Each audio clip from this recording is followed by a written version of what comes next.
Para mim é um privilégio muito grande estar aqui hoje. Eu vim para Pirapozinho em janeiro de 2006. Então, agora em janeiro, daqui a 2 semanas, eu já terei 10 anos de Pirapozinho. E no dia 10 de janeiro, farei 42 anos de ordenação, 43 de ordenação. Estamos na estrada há algum tempo. Mas é um privilégio para mim, sobretudo porque esta igreja faz parte da minha história e eu estou na história desta igreja através da minha parentela, seja através de mamãe, que foi membro fundadora, seja através do tio Silas, que é irmão de mamãe, que também é o único dos moicanos vivos, ainda é uma referência. O tio agora com mais de 100 anos, ainda vivo, é o único vivo ou sobrevivente, sei como é que é o nome, mas é o único vivo aí dos membros fundadores. E tenho aqui o Osni, filho de meu irmão, um dos pastores da igreja, por quem tenho paixão, gosto muito do Osni. Portanto, eu estou em casa e eu me sinto muito bem aqui. Meus irmãos, eu trouxe uma família especial lá de Pirapozinho. São irmãozinhos que estão comigo. Chegamos juntos lá em Pirapozinho. É o Zezinho, o Nicolas e a Alessandra. Fica aí para os três. Vamos lá. Joia. Obrigado, queridos. E a Alessandra, ela é cantora. E é cantora das boas. E aí, pela manhãzinha de hoje, eu disse a Alessandra: você não quer cantar um hino lá? Eu tento te ajudar. Aí ela disse: vamos, pastor. Vamos sim, Zezinho hoje está de folga, ele trabalha lá na Cocal. Então nós vamos tentar aqui. Aí nós deixamos para ensaiar aqui. Aí a gente não sabia que o Eudes estava na parada. Aí nós vamos ensaiar, eu gasguei inteiro aqui, foi uma coisa. Bom, então é o seguinte, tá, vamos sem ensaio mesmo. Primeiro porque, se acontecer alguma coisa, deu uma atrapalhada, porque a cantora é ela. Vem para cá, Alessandra.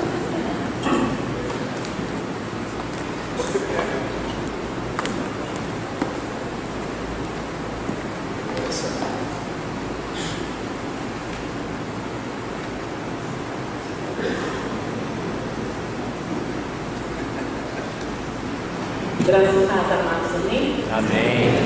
Obrigada, pastor, pelo convite.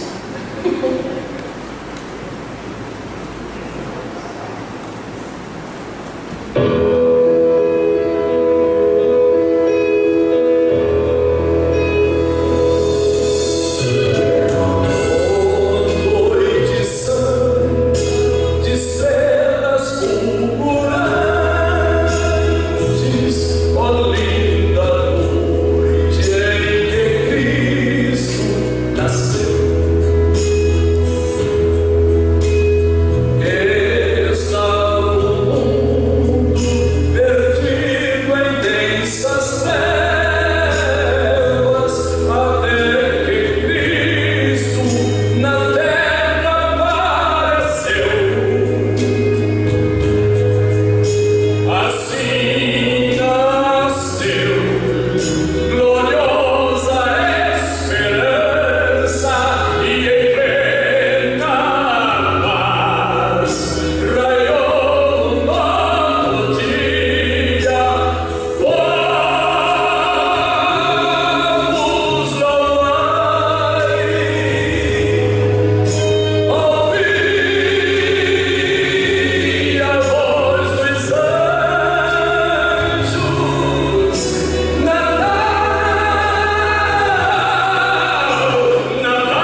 Irmãos, eu quero confessar uma coisa aqui para os irmãos.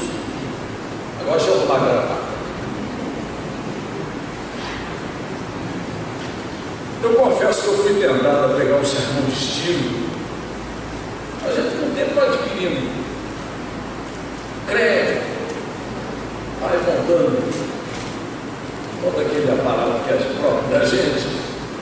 Eu confesso para os irmãos que eu tive uma vontade muito grande de buscar um sermão estiloso, próprio. Mas depois eu abandonei a ideia. E resolvi pregar o sermão que eu preguei domingo. Os irmãos que estão aqui vão ouvir de novo. Pensei, se é bom a minha igreja, é bom para a igreja de Prudente. A minha igreja é a escrava resgatada tal qual a igreja de Prudente.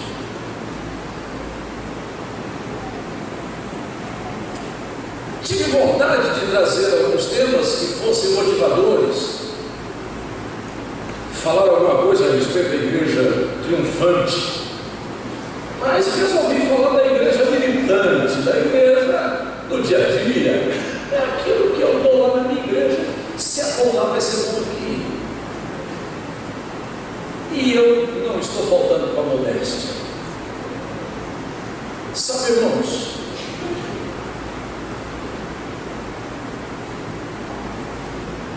Natal lembra de coisas simples. E às vezes a gente vai atrás de uma coisa rebuscada, alguma coisa mais. E a gente se complica no meio de campo. Então vamos lá, vamos descobertando. Você volta na estudo, tá bom? Vamos lá. Abra sua Bíblia no segundo livro dos Reis, capítulo 4.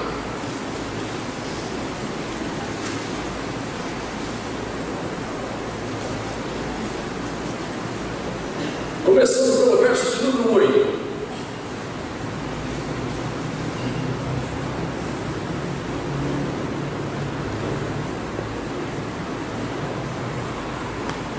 Segundo Reis 4, de 8 em diante. Certo dia passou Eliseu por Sunem, onde se achava uma mulher rica, que o constrangeu a comer pão.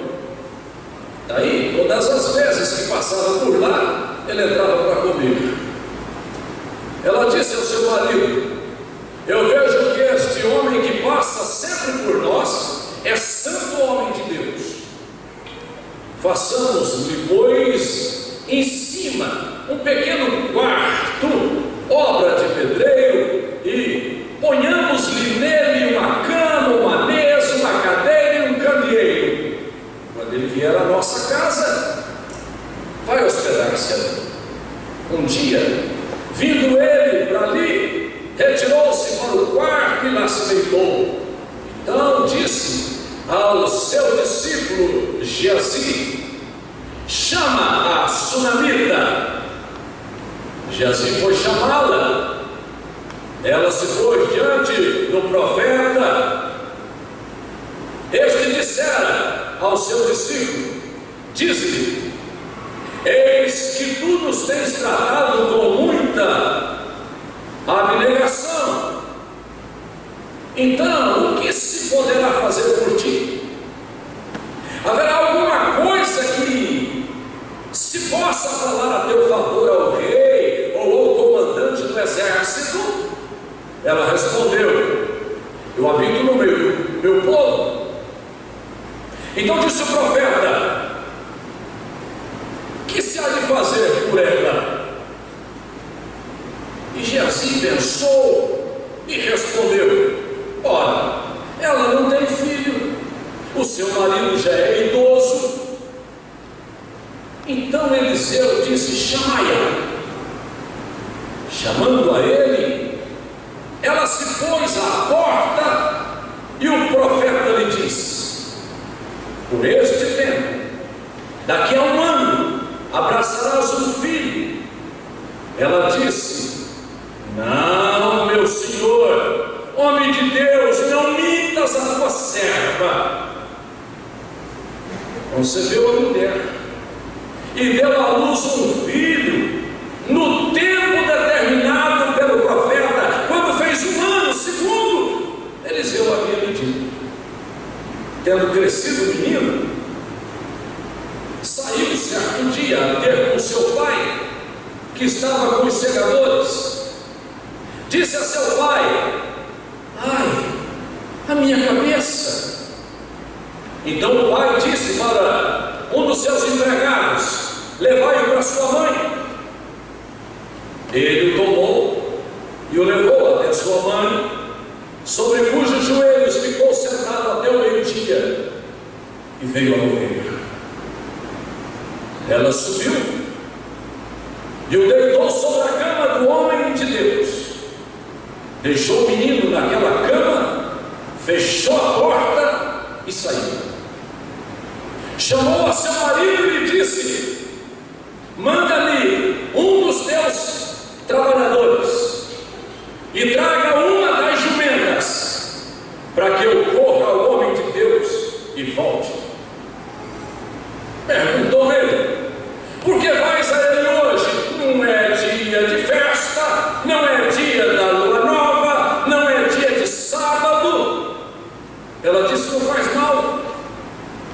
Então ele arriou a jumenta e disse ao moço: guia e anda, não te detenhas no caminho, senão quando eu o disser.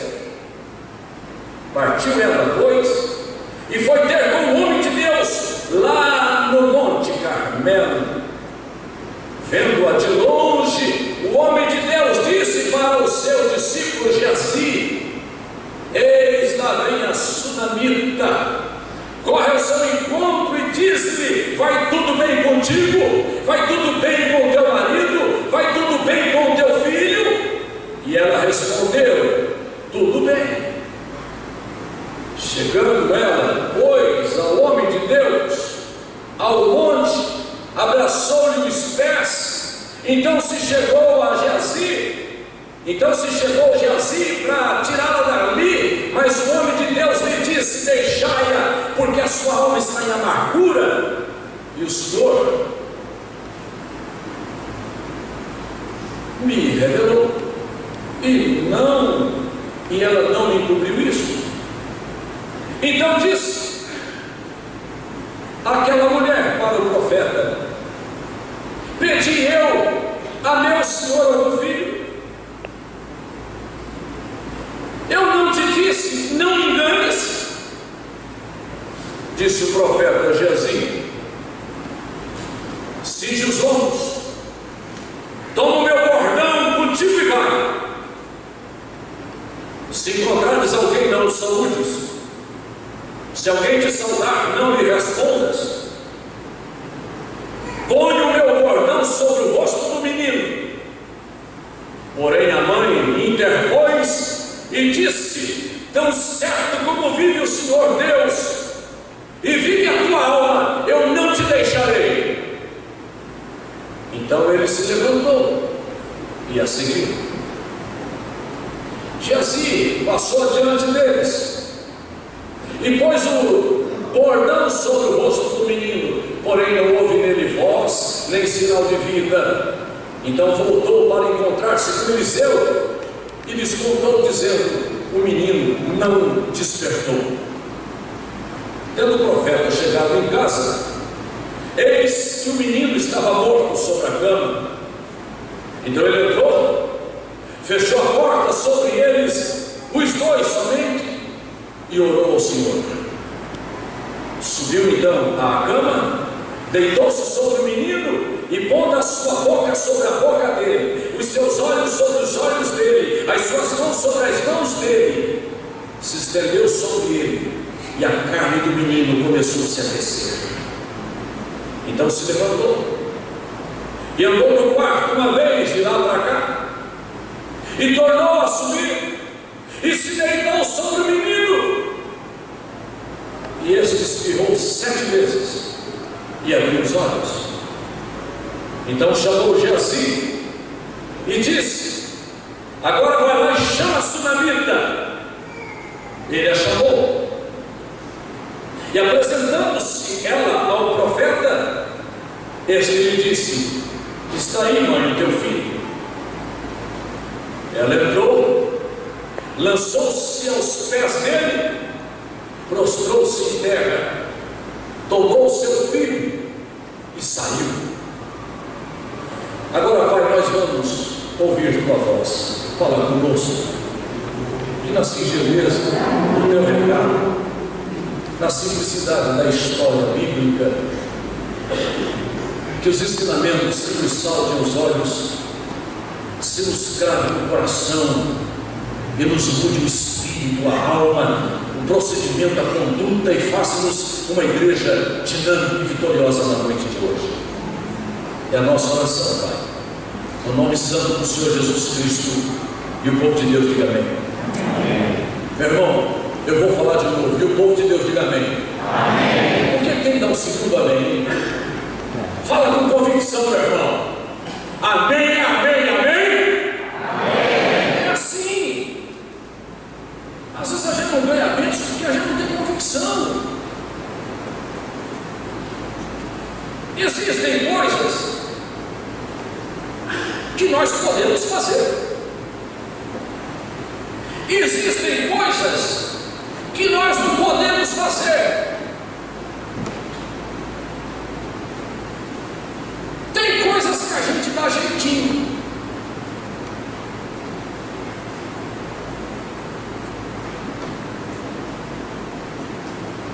A vida, ela é de Deus.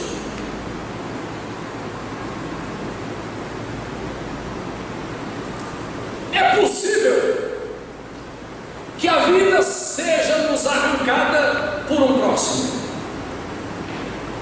mas nenhum próximo pode dar a vida para o outro próximo. Com a permissão de Deus, é possível que alguém tenha a sua vida ceifada, mas ninguém neste mundo consegue restituir a vida a uma outra pessoa. Quem faz isso é Deus.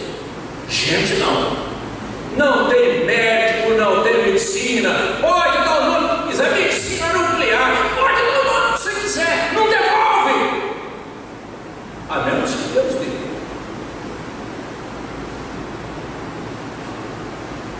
Interessante que quando Deus resolveu substituir a vida do Elias, Ele escolheu Eliseu.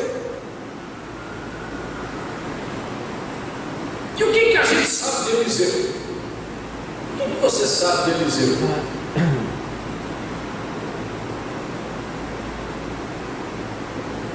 Era uma pessoa de Sabezu, fazia parte do estilo, era bem de vida, a sua família era abastada, ele era calvo, era careca,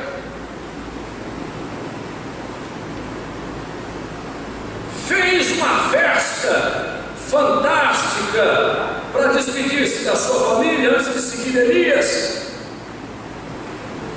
Foi testemunha ocular quando Elias é arrebatado numa carruagem de fogo e levado ao céu.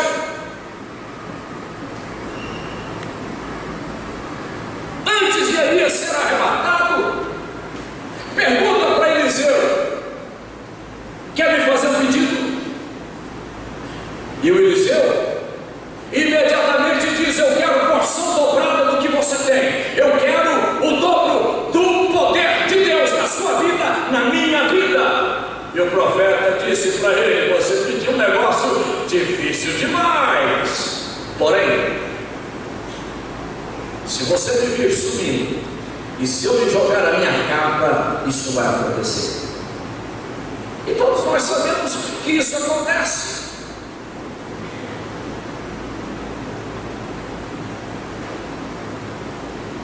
Um dia, Eliseu, agora sucessor de Elias, foi a uma cidade chamada Sunem. Ali havia uma mulher da sociedade, era uma pessoa também abastada,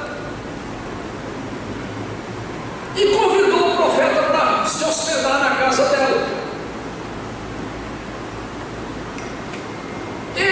recebe uma hospedagem fidalga, gosta daquilo. Diz a Bíblia que aquela mulher chamou o marido dela e disse: meu marido, você percebeu o jeito desse homem, como é que ele é? Esse homem é diferente, ele é um homem de Deus. Vamos fazer um negócio melhor para este homem. Aqui a gente pode fazer um sobradinho e vamos fazer aqui uma casa mais parecida com o cenáculo, com uma visão lá de cima, um negócio melhor, meio diferenciado, e a gente mobilia, e quando ele vier para cá, ele vai ficar naquela casa, ou naquele quarto. O marido de Amós faz isso.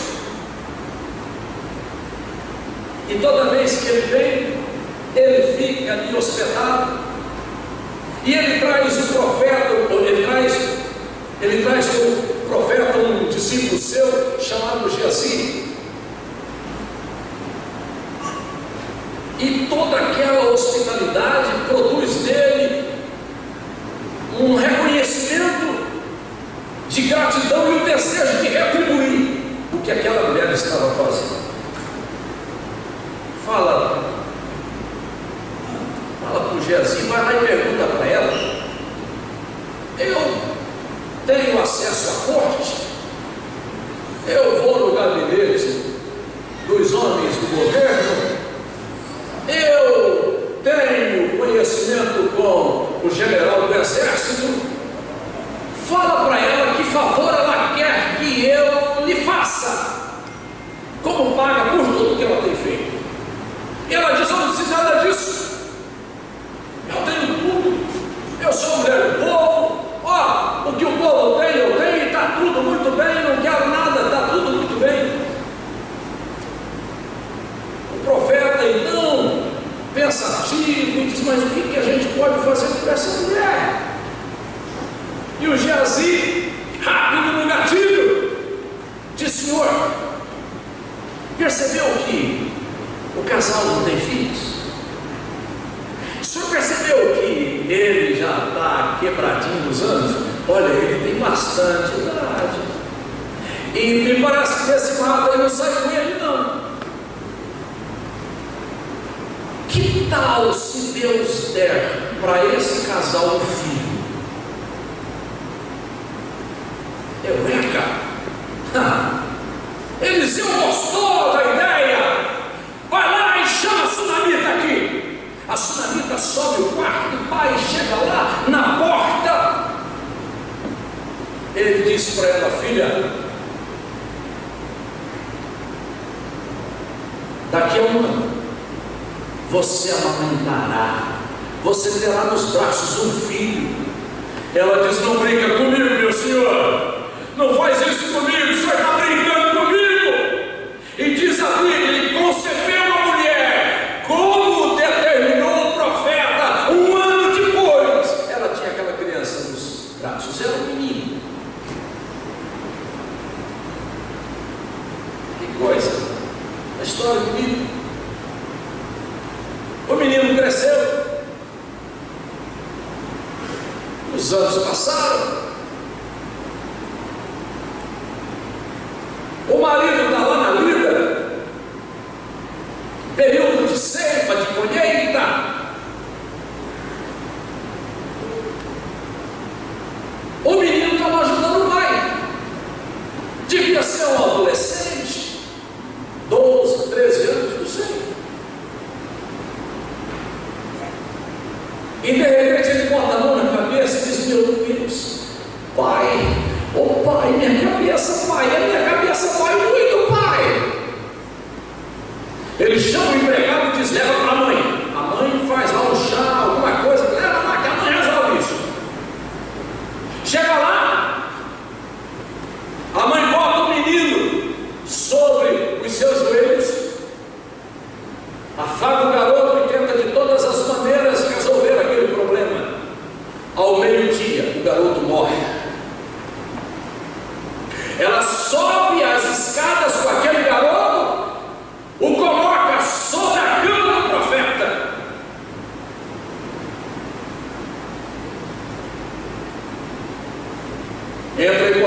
ao seu marido e diz: me dá um moço e uma jumenta, arriada, preparada, aparelhada, porque eu vou ter com o profeta.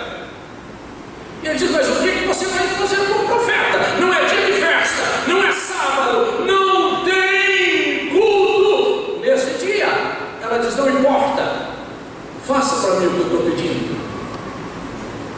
Então, ela vai ter com o profeta, que está lá, distante, mas muito longe de onde ela está. Para aquela época é uma distância considerável. Se você entendeu ou conheceu o meio de transporte da época, e ela estava numa jumenta. Jumenta não é um cavalo quarto de milha. E isso quando ela não empaca. Então você pode imaginar a velocidade.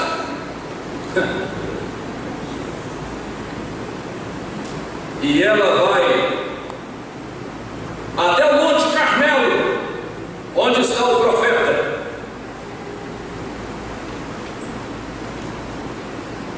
Ele vê a sunamita vindo, fala para o Geazi: olha lá, a sunamita vindo para cá. E ela chega, desce do animal, completamente transtornada.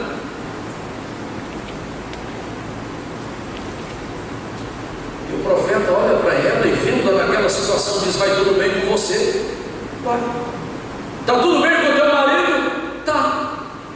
E com o teu filho, como é que vai? Tudo bem.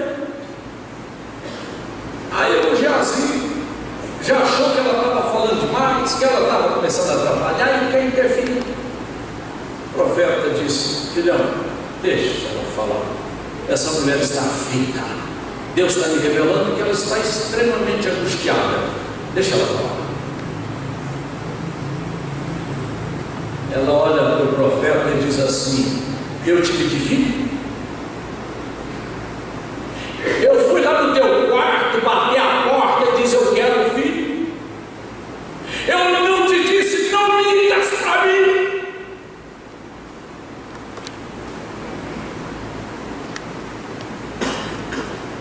O profeta entendeu que a coisa era complicada com o filho. Ela não disse: o filho está morto. Ele pega Geazi e diz: leva o meu bordão e bota na cara do menino. Ela coloca-se no meio e diz: tão certo como Deus é vivo, tão certo quanto o ar que você respira, eu não te deixarei, eu não vou sem você. Para aquele quarto. E aí o Geazi vai na frente, achando que vai fazer o milagre. Chega lá, bota o bordão na cara do menino, e o menino, ó, gelado estava, gelado ficou.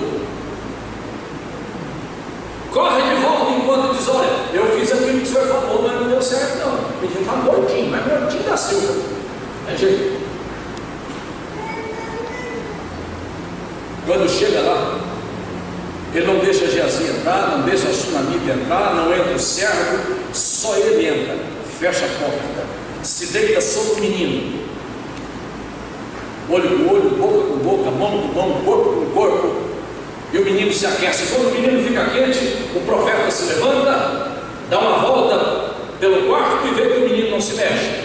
Ele volta lá e deita de novo e faz a mesma coisa, e se levanta, e o menino explica 7 vezes.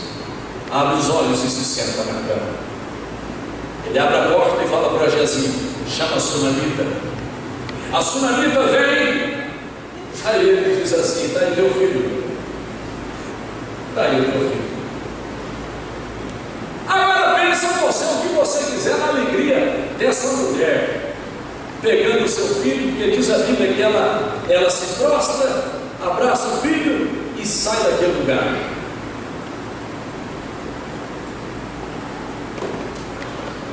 O que pode ficar para nós nessa história? Eu fiz questão de relatar, de relembrar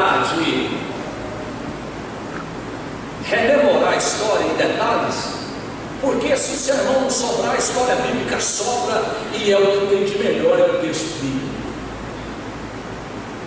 Mas eu não posso me furtar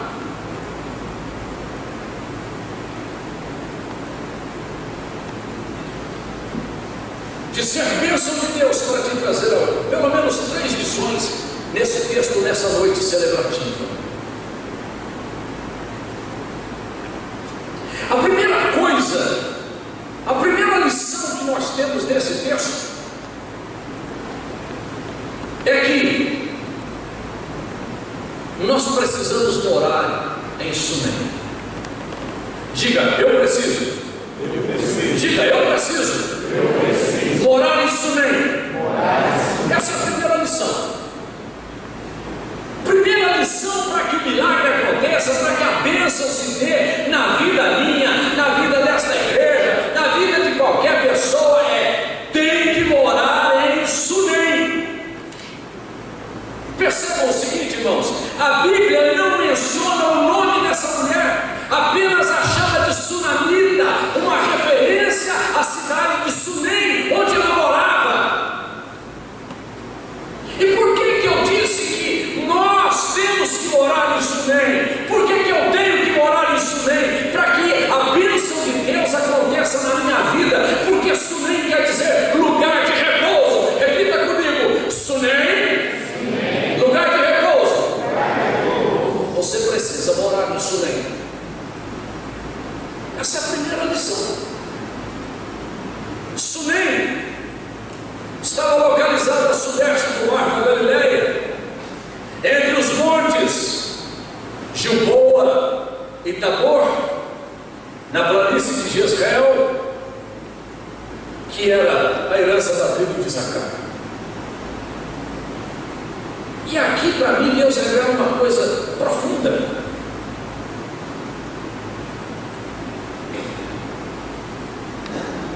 Às vezes nós não ganhamos a bênção de Deus, porque a nossa vida é um agito desgraçado, é uma loucura.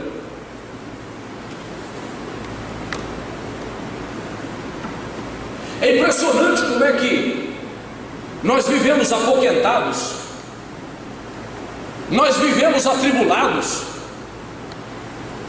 Haja Rivotril no armarinho do banheiro, no armarinho da sala, no porta-luva do carro. É um negócio maluco. Irmãos, nós vivemos dias de tribulação. Nós precisamos, se você quer a bênção de Deus na sua vida, sossega a tua alma, sossega teu coração. Está na hora de você mudar de Prudente para Sunem. Você tem que fazer Sunem a tua cidade lugar de repouso. Lugar de repouso. Veja bem, tentemos imaginar o seguinte. Isso aqui não vai molhar o sermão, né? Já vou pegar uma Bíblia aqui. Pega ali, ô Paulo. Vem lá Pedro e diz assim, presta atenção. Pedro diz assim: lançando sobre ele toda a vossa ansiedade, porque ele tem cuidado de vós. O que a Bíblia está dizendo? A Bíblia está dizendo que não vale a pena viver ansioso. O que você tem que fazer é lançar a tua ansiedade nas mãos dele. Imagina o seguinte: eu vou lançar essa Bíblia para ele. Vamos fechar para o pai que cai, que se for de mulher sai até pijama daqui de dentro. Olha só, imagina o seguinte: eu estou com a Bíblia. Olha lá, pega. A Bíblia está comigo? Está comigo? Com quem que está a Bíblia?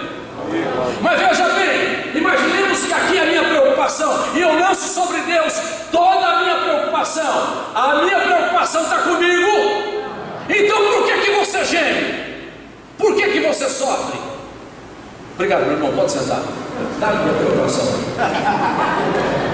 Sabe, irmãos, o grande problema nosso é esse. Domingo após domingo a gente vem aqui no apelo, a gente dobra aqui o joelho, a gente fala com Deus, a gente pede para Deus a bênção e a gente sai daqui leve. Mas na segunda-feira, antes do meio-dia, você está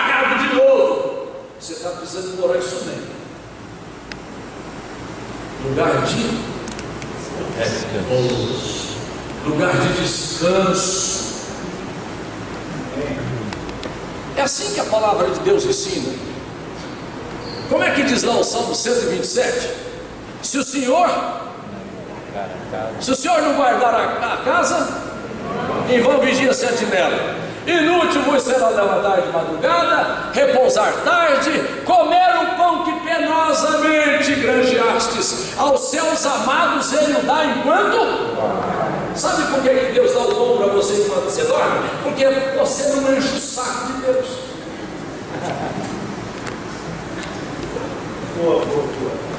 Deus dá o pão para você enquanto você está dormindo, porque você para de murmurar. Não há nada na nossa vida que irrita mais o coração de Deus que a murmuração.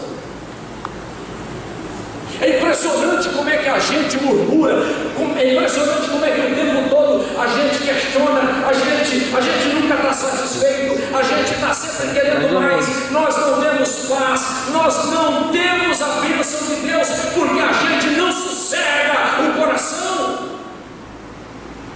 Para receber os milagres, para ver Deus agir nas nossas vidas, nós precisamos de estar em repouso, nós precisamos de estar em Sunem. Essa é a primeira lição. Você tem que orar para em Sunem. Vamos orar em Sunem, irmãos? Essa mulher é impressionante. Essa mulher é impressionante. A segunda lição. Se a primeira, nós precisamos de orar em Sunem, a segunda é nós precisamos do Eliseu. Diga aí, eu preciso de um Eliseu na minha vida, na minha casa, na minha família. Quem que é o teu Eliseu? Impressionante que ele não tinha na sua calvície escrito homem de Deus. Ele não tinha escrito na testa, sou profeta. Ele não tinha crachazinho e nem uniforme de profeta. Nem mesmo se vestir de forma exótica, como João Batista. Ele se misturava, ele era igual a todo mundo. No entanto, aquela mulher descobre nele o homem de Deus. Profeta Eliseu, ele exercia o seu ministério lá, e ele é perseguido pela sunamita. Eis que esse homem, meu marido, esse homem, ele é santo de Deus. Ela reconhece as qualidades de Eliseu, e a partir daí, Eliseu vai fazer parte da casa dela, vai fazer parte da vida da família dela, vai fazer parte da casa dela.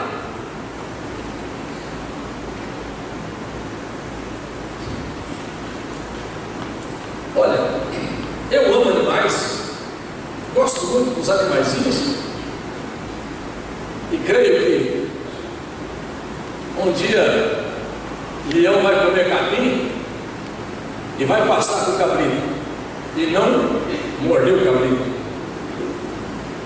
Creio na restauração de todas as coisas. A natureza geme enquanto aguarda a sua libertação. Mas deixa eu dizer uma coisa para você, meu irmão. Eu fico inquieto, incomodado, quando eu vejo gente fazendo o possível e impossível pelo bilu, pelo gatinho. Mas eu tenho acompanhado uma equipe que vai lá com os índios Kaiowás em João Neiva, e João Neiva é Minas, Antônio João. E interessante que um dia fomos procurar lá o pessoal para direcionar o trabalho, não achei o pessoal. Aí fui ver que o pessoal estava numa reunião de oração. E sabe qual que é o motivo da reunião de oração? Aqui em Pirapozinho, um gato tinha desaparecido e a dona estava desesperada, reuniu todo mundo e falou: irmão, vamos vigiar, vamos orar, porque o gato tem que aparecer. Não tem nada contra isso, você pode orar, meu irmão. Eu já orei por gato, por cavalo, eu já orei por tanto bichinho, não tenho nenhuma dificuldade com isso. Mas eu não consigo entender que nós tenhamos de forma desmedida qualquer preocupação com qualquer outra coisa, senão com aquilo que foi objeto da graça do Senhor. Veja bem, o que eu estou querendo dizer com isso? Eu quero dizer o seguinte: aquela mulher podia estar preocupada com o canteiro de obras, com a roça, com os empreiteiros, com a comida. Ela poderia estar impressionada com um monte de coisa, como a gente é o lufa-lufa, a gente passa. Você já viu o papo nosso como é que era na fila de supermercado? A coisa está na hora da morte, não, está difícil. Mas que ela cai, né? O que você acha? Irmão, isso é uma coisa maluca.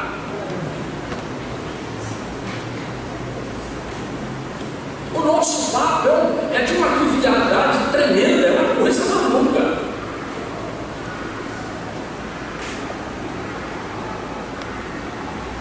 Eu fico pensando,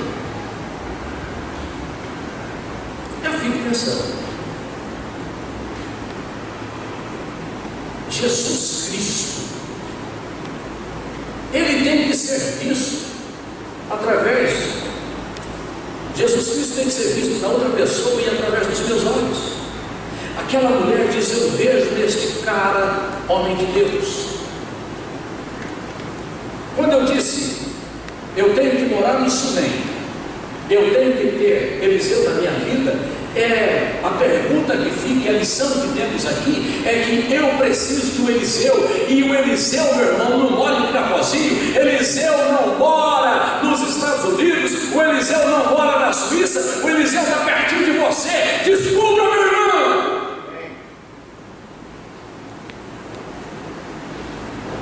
Quantas vezes a bênção se nos escapa porque nós não temos olhos para descobrir valores, nós não temos olhos para descobrir valores das pessoas. Ela viu Eliseu como a resposta de Deus. Quem é a pessoa que é a resposta de Deus na sua vida? Muitas vezes nós não recebemos bênçãos por achar que algumas pessoas são menores, são incapazes. É preciso entender que Deus usa quem Ele quer. E numa igreja com tanta pluralidade, com tantas facetas e tantas alternativas, eu não posso imaginar que você ainda continua sozinho, que você não tem um parceiro, que você não tem um companheiro, que em 87 anos de vida você não tem um Eliseu. E milagres não acontecem na sua vida.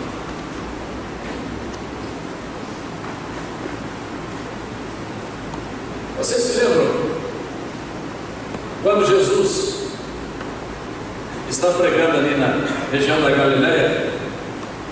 Tem um homem tetraplégico e ele é levado por 4 pessoas. Ele não pode andar, então eles se pegam um em cada ponta da cama e levam. Chega lá, não tem jeito de entrar porque havia uma multidão. Então eles sobem no eirado e vai por cima, e lá onde está mais ou menos Jesus, como as casas não têm telhado, lá eles descem exatamente onde Jesus está. É uma história bonita. Jesus cura aquele cidadão, enfrenta os legalistas religiosos do seu tempo. Mas o que me chama a atenção é o que seria daquele homem se ele não tivesse 4 amigos. Você está entendendo o que eu estou falando? Aprenda a sossegar teu coração. Aprenda a sossegar teu coração. Aprenda.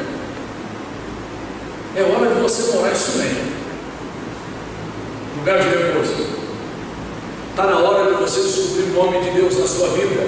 E homem de Deus aqui eu não estou falando do sexo masculino. Alguém de Deus sendo uma bênção na tua casa, uma bênção na tua caminhada, uma bênção no teu discipulado. Quem é essa pessoa de Deus aqui nesta igreja, na sua vida? Quem é o teu Eliseu? Bem, sabe, irmãos, a gente precisa estar aberto. Nós precisamos de sensibilidade, mas sobretudo de quebra de resistência.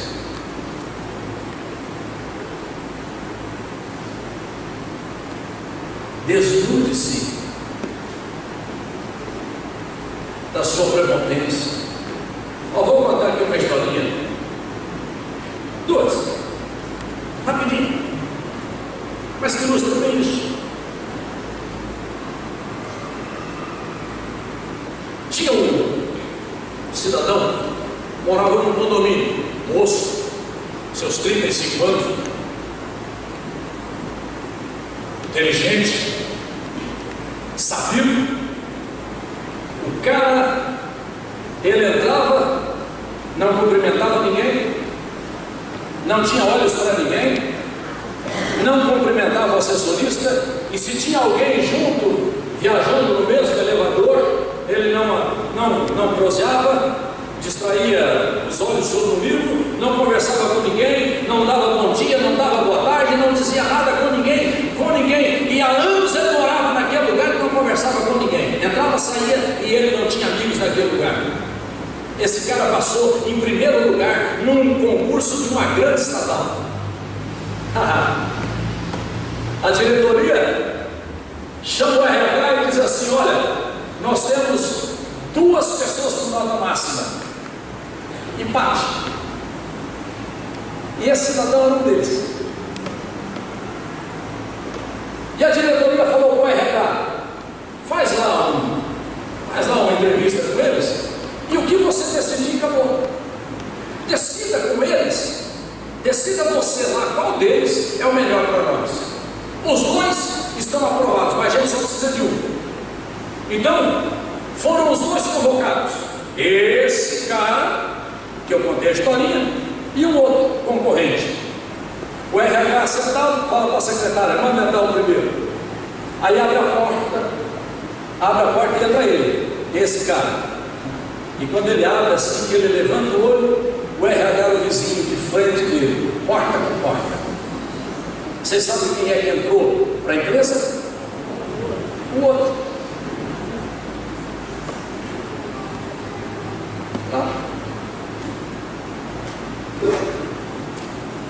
A outra historinha, essa é conhecida por aí, eu fiquei encantado quando li essa história de um rapaz que ele trabalhava num frigorífico, e ele entrava e dizia assim: bom dia, João. Na hora de ir embora: boa tarde, João. Boa noite, João.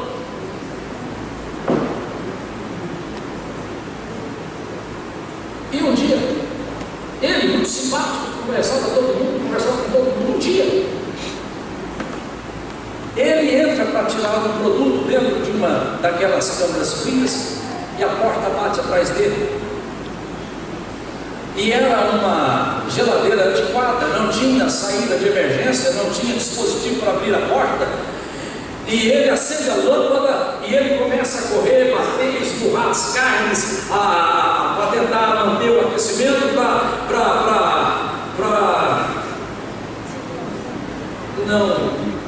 não congelar.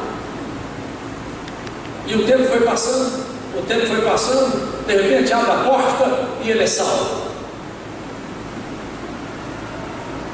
A história corre rapidinho, e o dono daquela empresa chama o porteiro.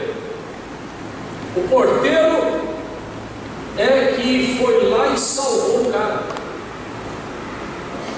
E o porteiro é questionado pelo dono da empresa: me diz uma coisa, O teu serviço é só na portaria. Você nunca trabalhou lá para dentro. O que é que levou você a ir lá naquela câmara fria e salvar este moço? Ele diz: meu senhor, eu conheço o José há 8 anos.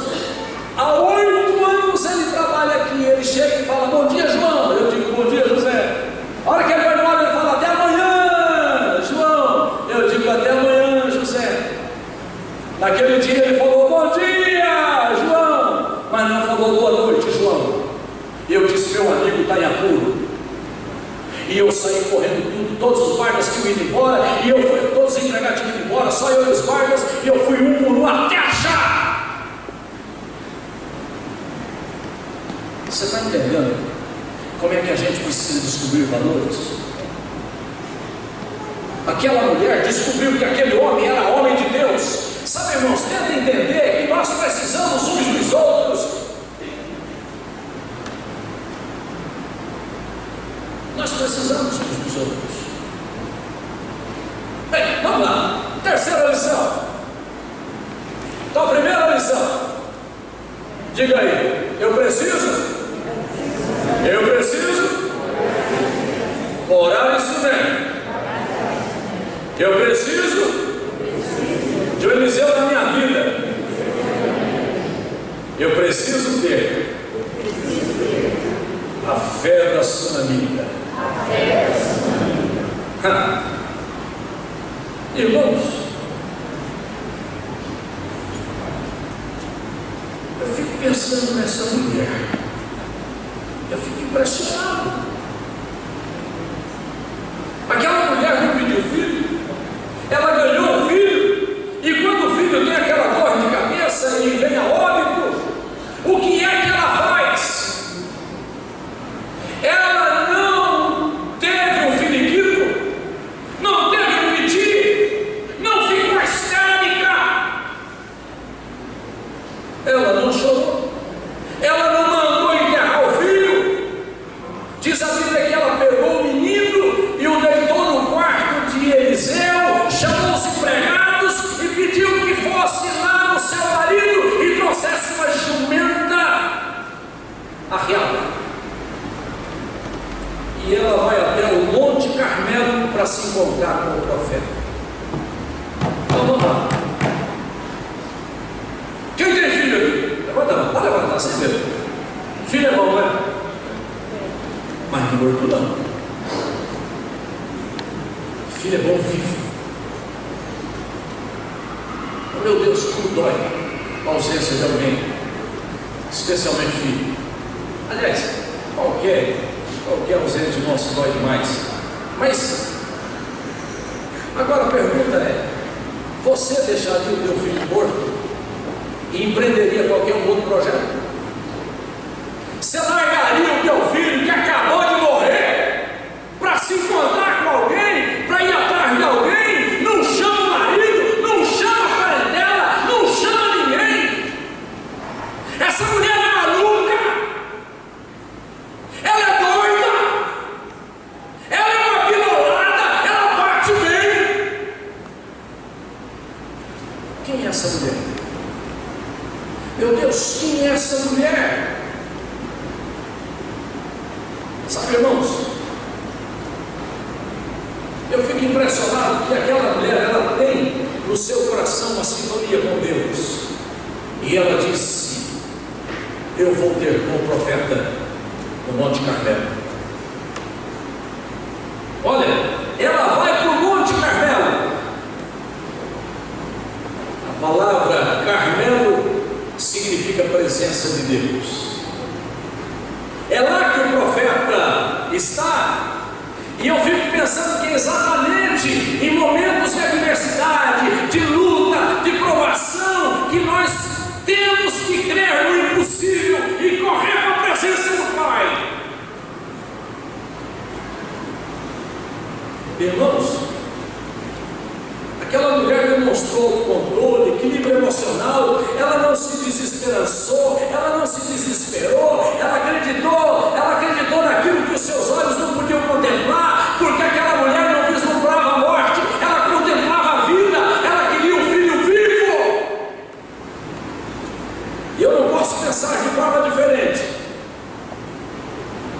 quando eu vejo os atos daquela mulher, o que ela faz, se não tocada por uma fé, a semelhança do que tinha Abraão. Pai, aqui está o cutelo, aqui está o fogo, mas cadê a ovelha, cadê a vítima? Filho, o Senhor proverá. E a Bíblia diz que ele é chamado de o pai da fé. Vai tudo bem com o teu filho, mulher, vai tudo bem com o teu filho, e o cara está morto. Vai tudo bem na tua casa, vai tudo bem. É a pergunta para você arrebentar com todo mundo. Aí você fala mal da sogra, você fala mal do irmão, você fala mal de todo mundo, fala mal do patrão. Para você ninguém presta, para você ninguém vai para frente. Sabe por quê? Porque você não vive pela fé, você vive pelos sentidos. É o que eu vejo, é o que eu sinto, é o que eu toco, é o que eu escuto. Sabe, irmãos, aquilo que eu toco, aquilo que eu vejo, aquilo que eu respiro, aquilo que eu falo, ou usando os 5 sentidos, me diz uma coisa: se eu usar a fé, nenhum desses sentidos fará sentido. Vai tudo bem na tua casa, vai tudo bem na tua vida. Eu quero fechar minha palavra e eu quero orar com você.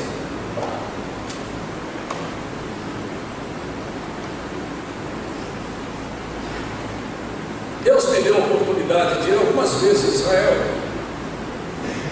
Eu aproveitei o máximo que eu pude, mas em todas as vezes que eu fui a Israel, eu visitei o Monte Carmelo.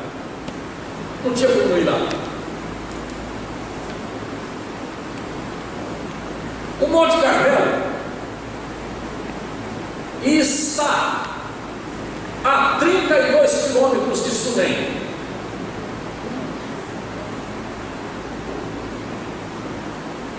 Eu fico pensando nessa distância, no lombo de uma jumenta.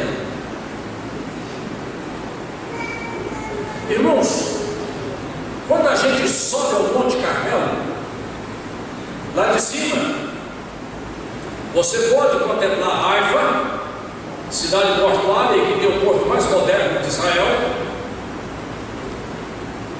fica no mar Mediterrâneo, mas você pode também dali ver todo o vale de Megiddo, ou do Megiddo, onde haverá a grande batalha do Armagedão. É nesse monte que Elias enfrenta os 450 profetas de Baal. E aí eu fico pensando nessa irmãzinha andando 32 quilômetros. E aí eu subo lá de ônibus, curva para cá, curva para lá, e visão panorâmica, ar-condicionado. Essa mulher sobe no lombo de uma jumenta. Olha aqui para mim. Você quer um milagre na sua vida? Tem que morar em Sunem, sossego. Tem que ter alguém de Deus na sua vida. Tem que exercitar a fé, mas tem que pagar o preço. Não é moleza, não! Sabe, irmãos, abaixo esses programas de televisão que fazem da vida uma aventura fácil demais. Basta ter a carteira, basta afastar o cartão, lorota, conversa do inferno. Para receber a bênção, tem um preço para ser pago. Essa igreja não chegou a 87 anos no bem-mal e no piquenique, não. Quantas lágrimas, meu Deus, quantas lágrimas.